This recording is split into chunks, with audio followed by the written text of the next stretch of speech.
अराजकता है, आज बंगाल में गरीबी है, आज बंगाल में विकास कहीं भी नजर नहीं आता है। भाइयों बहनों, मुझे बताया गया ये पश्चिमी मेदिनीपुर का ये क्षेत्र कृषि बाहुल्य क्षेत्र है और कृषि बाहुल्य क्षेत्र में आलू उत्पादन करने का कार्य यहां का किसान करता है। लेकिन 10 वर्षों से तृणमूल कांग्रेस की सरकार है, इस सरकार ने अपनी ओर से तो कोई प्रयास नहीं किया, लेकिन केंद्र में मोदी जी के नेतृत्व की भारतीय जनता पार्टी की सरकार ने जब मेदिनीपुर में खाद्य प्रसंस्करण के एक यूनिट आलू के बारे में लगाने की कार्रवाई प्रारंभ की और आलू उत्पादक किसानों के आलू को यहां से एक्सपोर्ट करने की व्यवस्था दी, तो तृणमूल कांग्रेस की सरकार उसमें आड़े आ गई, उसने ये काम नहीं होने दिया।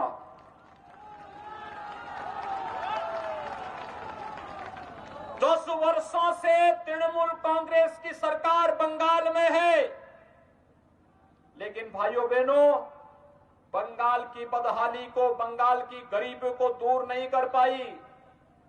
10 वर्षों में इस तृणमूल कांग्रेस की दीदी की सरकार ने, ममता दीदी की सरकार ने बंगाल में कोई उद्योग नहीं लगने दिया। उद्योग नहीं लगेंगे तो विकास नहीं होगा, नौजवानों को रोजगार और नौकरी नहीं मिलेगी। उन्होंने नहीं लगने दिया, जो उद्योग थे उनको बंद करवा दिया। और भाइयों बहनों, एक तरफ उद्योग नहीं लगने देंगे, दूसरी तरफ तृणमूल कांग्रेस के गुंडों की गुंडागिर्दी और भ्रष्टाचार के नए नए उद्योग फल रहे हैं। हर योजना में तोलाबाजी, हर योजना में उनकी लूट खसोट बंगाल के अंदर देखने को मिल सकती है। उत्तर प्रदेश में भारतीय जनता पार्टी की हमारी सरकार 4 वर्ष से है और 4 वर्ष में हमने 40 लाख गरीबों को प्रधानमंत्री आवास उत्तर प्रदेश के अंदर उपलब्ध करवाए हैं।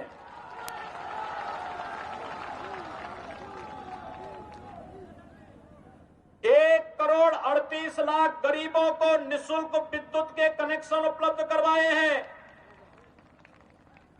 2 करोड़ 62 लाख गरीबों को एक शौचालय उपलब्ध करवाया है। 6 करोड़ गरीबों को आयुष्मान भारत में 5 लाख रुपए की निःशुल्क स्वास्थ्य बीमा का कवर दिलाया है। और भाइयों बहनों, 2 करोड़ 42 लाख किसानों को 6,000 रुपए सालाना के हिसाब से फरवरी 2019 से पैसा देना प्रारंभ किया और अब तक 28,000 करोड़ रुपए उत्तर प्रदेश के किसानों के खाते में जा चुके हैं। ये प्रधानमंत्री किसान सम्मान निधि का पैसा बंगाल के किसानों को भी मिल सकता था, लेकिन ममता दीदी ने देना नहीं चाहा, नहीं किया, सहयोग नहीं किया। यहां का किसान उससे वंचित है। ममता दीदी का विकास तो अजीब सा है। वे यहां गरीबों को आवास नहीं देना चाहती, गरीबों को शौचालय नहीं देना चाहती, गरीबों को स्वास्थ्य बीमा का कवर नहीं देना चाहती, मछुआरों को आवास नहीं देना चाहती, प्रधानमंत्री किसान सम्मान निधि का लाभ किसानों को नहीं देना चाहती है। और तो और यहां पर वो रेलवे लाइन नहीं बिछने देती है, यहां पर हाईवे नहीं बनने देना चाहती है, AIIMS, IIM, IIT, medical college इसका निर्माण नहीं होने देना चाहती है। वह केवल चाहती है, भाजपा कहती है सबका साथ सबका विकास का, और ममता दीदी कहती है कि मेरा विकास और तृणमूल का विकास हो, बाकी किसी का विकास न हो।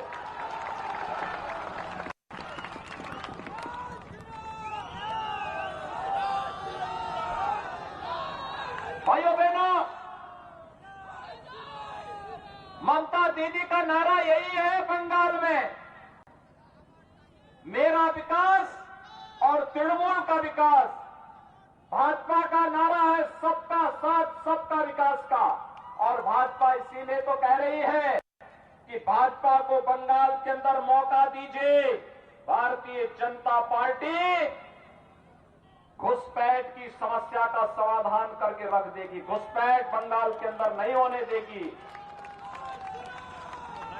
भारतीय जनता पार्टी को मौका दीजिए। जो लोग दुर्गा पूजा को प्रतिबंधित करते हैं, मां सरस्वती की पूजा को प्रतिबंधित करते हैं, वे लोग बंगाल की धरती में टिक नहीं पाएंगे। ममता दीदी तो पहले जय श्री राम को प्रतिबंधित करने का प्रयास की, लेकिन मैं आपका अभिनंदन करूंगा कि आप सबने जय श्री राम का नारा ही हर जवान से निकलना लग गया है। मैं हर यहां के नौजवान के मुंह से, हर बुजुर्ग के मुंह से, हर माता और बहन के मुंह से जय श्री राम का नारा इस समय सुन रहा हूं।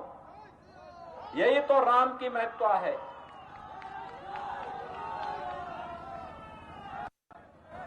हमने कभी भी इसमें भेद नहीं किया, और राम तो सबके हैं। लेकिन दीदी कहती है कि राम का नारा क्यों लगेगा, जय श्री राम के नारे क्यों लगेंगे।